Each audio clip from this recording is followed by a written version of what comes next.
While the bundles of hair and shelves of oils at beauty supply store Pink Noir are miles away from President Donald Trump's tariffs overseas, in Memphis, Tennessee, owner Chastity Monroe says price hikes will soon hit close to home. There are so many different products in this store. Yes. Where do you get most of them from? Are they manufactured in the United States? No. So I like to say the entire store really exists in the international trade, right? About 90% of the items are sourced from China. From China specifically? Yes. When President Trump imposed a 145% tariff on imports from China, Monroe says her vendors hiked prices, and the increase will soon hit her store shelves. I normally have a short afro. Yeah. Right now, I've got about 4 packs in for my braids. Yeah. How much would that cost with tariffs? Yeah, so, just like a pack of hair like this, that would be $6.99.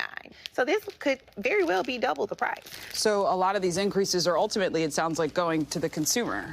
Absolutely. In the United States, black hair care is estimated to be a $2.5 billion industry, and loyal customers are bracing for impact. I know they talk about everything else, but I want to know about the hair products. This is important for Black women, especially our beauty, our hair.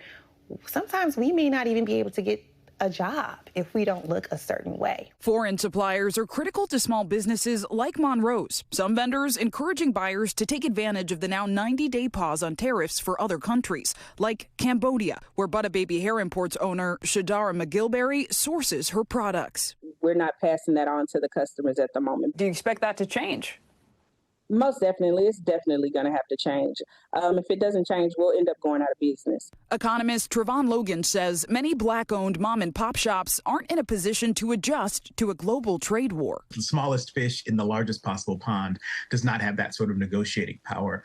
The second problem is you think one of the things that you would do is buying a lot of things now before the tariffs hit. But if you're a small business, you don't have a lot of space to stock all of that inventory. We've heard from the Trump administration that the end goal is to, in part, bring manufacturing back to the U.S.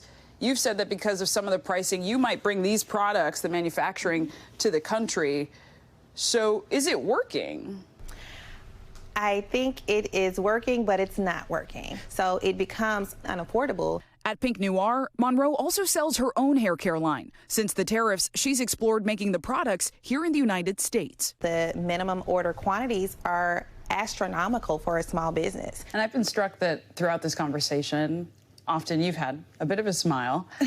But when we talked about sort of the risk to your business, that smile did fade a bit. And I wonder, how has this felt for you as a small business owner? There's absolutely fear.